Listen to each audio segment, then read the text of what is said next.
gente linda que assiste o meu canal, aqui é a Mari Coutinho e você está assistindo ao canal Coach. E sim, eu voltei como prometido pra vocês, a gente está fazendo aqui a Semana Kane. Então tem o primeiro vídeo que eu vou deixar ou aqui no card ou no link da descrição, que eu explico todos os 3 livros, faço um resumão dos 3 livros dessa saga incrível também do Rick Riordan. Então vai lá se você quiser conferir, se você está começando nessa leitura e também está se preparando para a série do Netflix que vem aí. A gente infelizmente não tem muitas informações sobre, mas quando tiver, com certeza eu vou vir aqui contar pra vocês. E como prometido e planejado, eu estou dando continuação a essa sequência, né? A gente teve o primeiro vídeo explicando todas as narrações dos 3 livros. Esse provavelmente será o segundo ou o terceiro, que eu vou contar um pouco sobre a história dos irmãos, do Carter e da Sadie, que são os protagonistas dos livros. Vai ter vídeo de tutorial de maquiagem sim, eu não sei muito bem qual vai ser a ordem, pode ter saído ou vai sair depois desse, e vai ter também escolha do elenco, então eu espero que vocês estejam aí animados, tanto quanto eu. Mas enfim, se você quiser saber mais um pouquinho sobre esses dois, é só continuar assistindo o vídeo.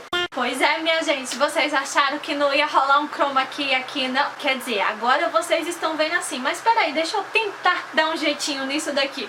Pronto, agora eu acho que ficou melhor. Não ficou melhor? Eu acho que ficou melhor. Eu espero que tenha ficado melhor. Minha primeira tentativa de usar chroma aqui, vamos ver se vai dar certo, pelo amor de Deus. Estou trazendo inovações, viu? Um fundo verde, uma grande inovação aqui para a Mariana. E bem, gente, como eu disse pra vocês, está na hora de apresentar esses irmãos maravilhosos, que são os Kane Faust, ou Faust Kane, acho que é assim, porque o sobrenome da mãe vem primeiro, né, se eu não estou enganada, e a mãe era Faust, e o pai que era Kane, tá, mas quem são os pais dessas crianças, desses kids, pelo amor de Deus, que foram praticamente abandonados? A deriva com o tio, e depois o tio saiu e fez, por conta de vocês, sim, minha gente, é desse nível que as crônicas dos Kane é. Mas ó, vamos começar do começo, inclusive apresentando pra vocês essa arte maravilhosa que vocês estão vendo aí, de uma artista chamada Karen. Eu vou deixar linkado aqui embaixo nas descrições pra vocês irem lá conferir, porque ela tá fazendo fanarts incríveis, tanto de Percy Jackson quanto das crônicas dos Kane, e essa em particular, do Carter e da Sadie, gente, linda, maravilhosa, sério, e tipo, perfeito, né?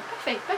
Mas enfim, o Carter no primeiro livro, que é a Pirâmide Vermelha, como vocês também estão vendo aí, ele tem 14 anos e já a Sadie tem 12 anos. Ele acaba terminando a série, que é no último livro, A Sombra da Serpente, com 15 anos e a Sadie com 13. Apesar de que a diferença assim deles dois parecer de 2 anos, se eu não me engano tem um trecho do livro, e eu acho que é no segundo, que é o Trono de Fogo, que o Carter fala que dependendo dos meses ali deles dois, a diferença na verdade é de apenas 1 ano, e ele fica meio que odiando isso porque a Sadie já se sente superior, mas ele, não, eu que sou o irmão mais velho e tal, eu que devo cuidar das coisas. Ele meio que carrega esse peso sobre ele, mas não tem o que reclamar. Rick Riordan colocou, tem que aceitar, tá, Carter? Dá-se a entender que ambos nasceram em Los Angeles, apesar de que, se eu não me engano, é dito ou é só sobre o Carter ou é apenas sobre a Sadie, mas aparentemente ambos nasceram em Los Angeles e são afro-americanos, e fica mais ou menos confuso quando a gente vê onde é que um dos irmãos mora, que eu fui procurar e realmente assim não tem descrição no momento falando sobre isso, mas é aqui justamente que eu quero introduzir o que eu estava falando sobre a Sadie, a possibilidade da Sadie ser preta. Gente, eu entendo assim, de fato, representatividade é muito importante, tanto que na escolha do elenco eu acho muito válido a possibilidade de grande parte do elenco ser compostos por pessoas pretas, até porque nos livros do próprio Rick Riordan deixa isso muito aberto, sabe? Tem alguns personagens sim com de fato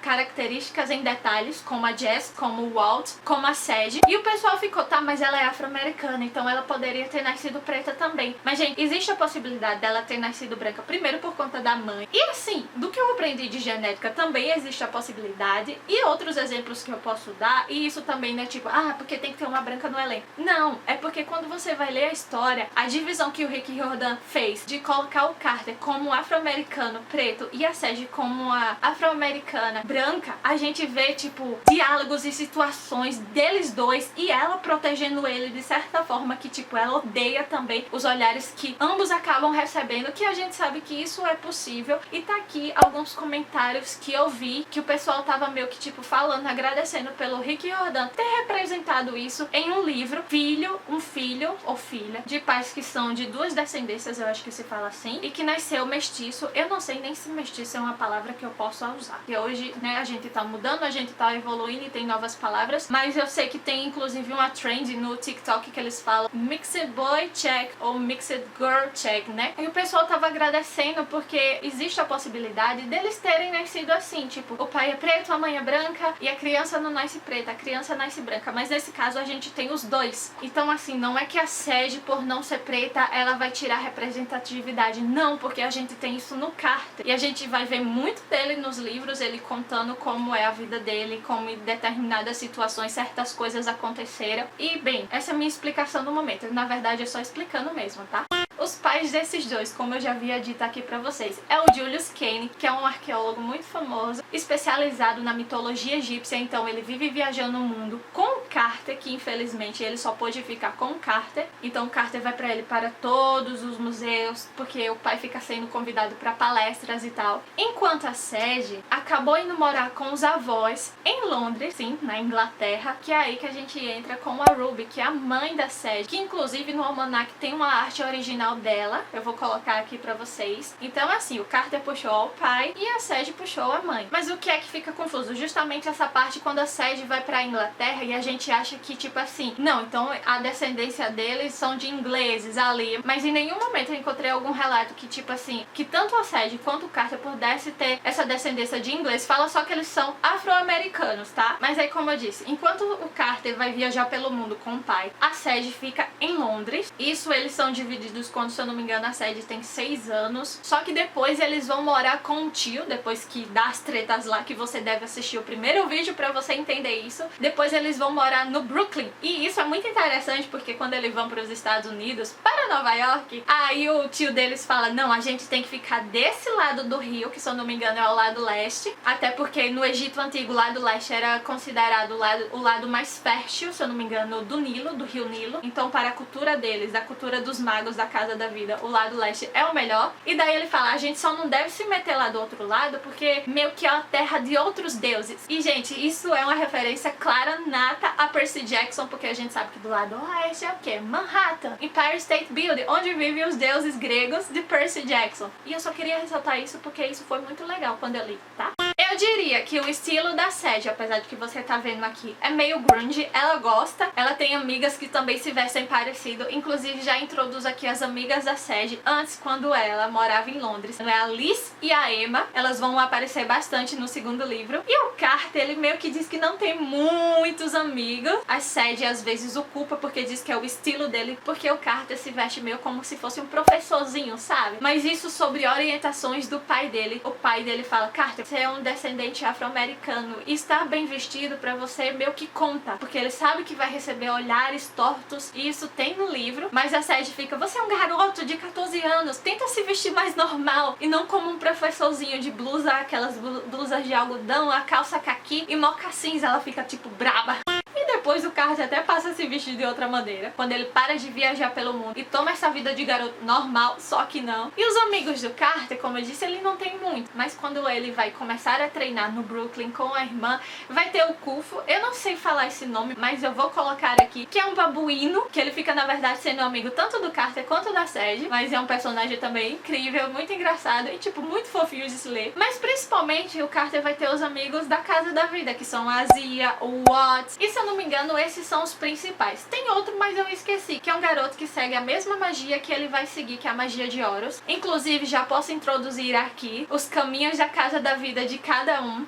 A Sage vai seguir o caminho de Isis, que é uma leitora, que ela vai conseguir ler hieróglifos da melhor maneira possível, mas também é uma grande guerreira em batalha, ela é incrível pronunciando vários feitiços. E o Carter já vai fazer a linha mais guerreiro, então ele vem como estudante da magia de Horus. Inclusive, esses são os deuses que meio que vão possuir eles dois. Então, por um tempo, o Carter fica sendo o olho de Horus e a Sage fica sendo a leitora de Isis. Eu diria que para interesse amoroso do Carter, com certeza seria a Zia, todo mundo sabe disso, tá? Já. E a Sage seria o Anubis. Eu não vou nem falar sobre o Watch aqui, eu simplesmente me recuso a aceitar o que o Rick Riordan fez. Com certeza eu não vou dar spoiler pra vocês, porque eu quero muito que vocês leiam essa parte e se sintam, tipo assim, tão revoltados quanto eu.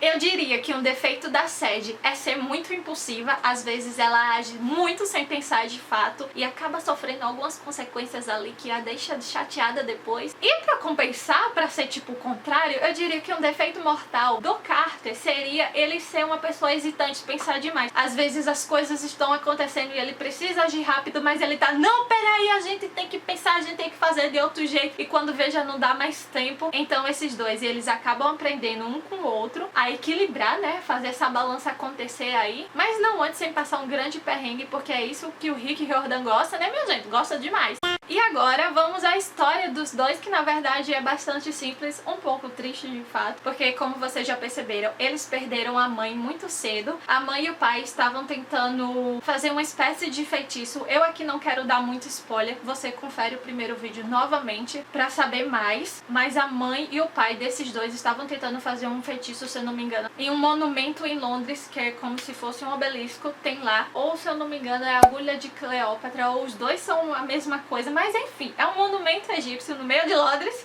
E a mãe deles, por ter usado magia demais, acabou se esgotando. Então ela se sacrificou meio que pra salvar outra coisa. E também o propósito desses dois. E foi aí que a família da Ruby, que é a mãe deles, agiu contra o Julius. Ele queria muito ficar com a Sadie e com o Carter, mas não pôde. E também vai ser explicado o segundo motivo deles terem sido separados. Como eu já disse no primeiro vídeo, e aqui eu acho que eu já soltei o spoiler, eles são descendentes de faraós pertencentes à Casa da Vida, ou seja, são magos, e a magia deles, quando eles eram pequenos, já estava se descontrolando. Então assim, um gênio aí desses dois teve a ideia de dizer, a gente tem que separar eles porque não dá pra controlar, ao invés de simplesmente dizer, bota esses dois na Casa da Vida, vamos ensinar. Mas eu acho que eles tiveram muito medo depois do que aconteceu com a Ruby. Os avós mesmo deles dois, que são os Faust, eles já não apoiavam, já não seguiam mais esse caminho dos magos, então isso meio que realmente foi, tipo assim, tiro, porrada e bomba. Tem isso em um dos livros, que o caso foi pra justiça, houve socos e houve uma colher de pau envolvida, se eu não estou enganada.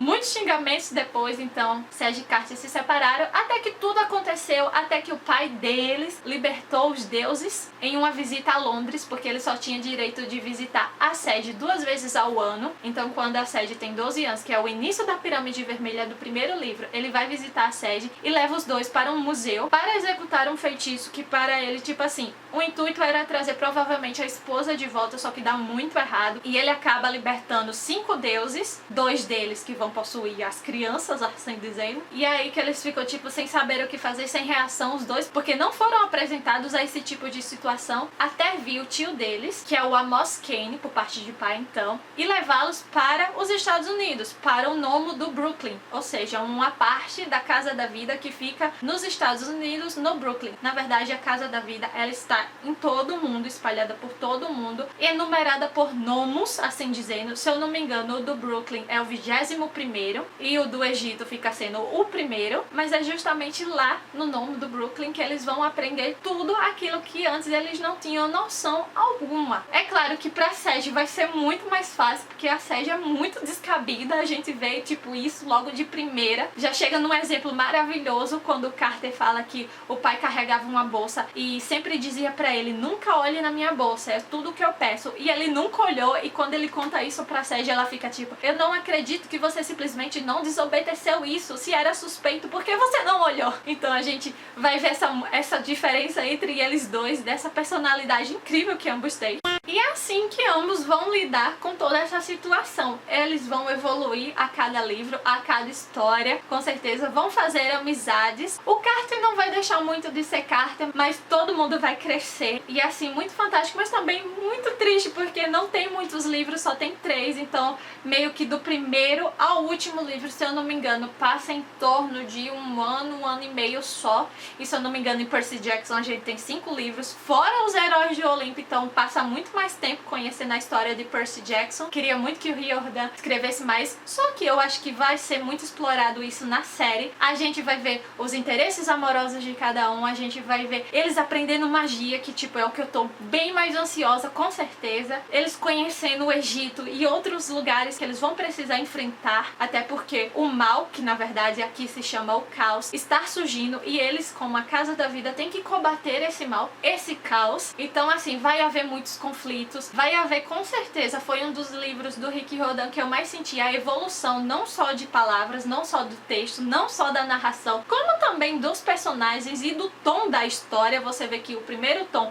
é um pouco mais infantil, ali pré-adolescente, mas no segundo já tem morte, Minecraft já tem assim um tiro, porrada e bomba bem mais sério, então eu particularmente adoro. E eu acho que por enquanto, para o vídeo não ficar longo, é isso, gente. Para o vídeo também não ter muitos spoilers. A gente vai ter aí ainda a escolha de elenco, que eu espero que vocês estejam aqui comigo conferindo esse elenco que eu escolhi. Confesso que eu estava meio surtada no dia, mas eu acho que vai dar certo. E é isso, gente. Por enquanto eu vou ficando aqui. Muito obrigada por assistir esse vídeo até o final. E se você quiser apoiar esse meu trabalho, por favor, se inscreve no canal, me ajuda a bater as primeiras metas iniciais do YouTube, que nem isso eu bati ainda, pra você ter noção. Me segue nas redes sociais, porque é lá que eu tô dando spoiler das gravações, do que eu tô fazendo, preparando pra vocês. E não deixa de rasgar aqui nos comentários qualquer coisa que você queira falar. A gente só não aceita aquelas críticas sem noção e xingamentos e comentários assim. Não, gente, vamos saber conversar, por favor? Porque eu estou aqui tentando explicar o melhor possível e tentando também, inclusive, aprender com vocês da melhor maneira possível, ok? Vamos combinar assim? Então, vou ficando por aqui. Mas volto. E é isso. Um cheiro no cangote de todos vocês e a gente se vê no próximo vídeo. Tchau, tchau!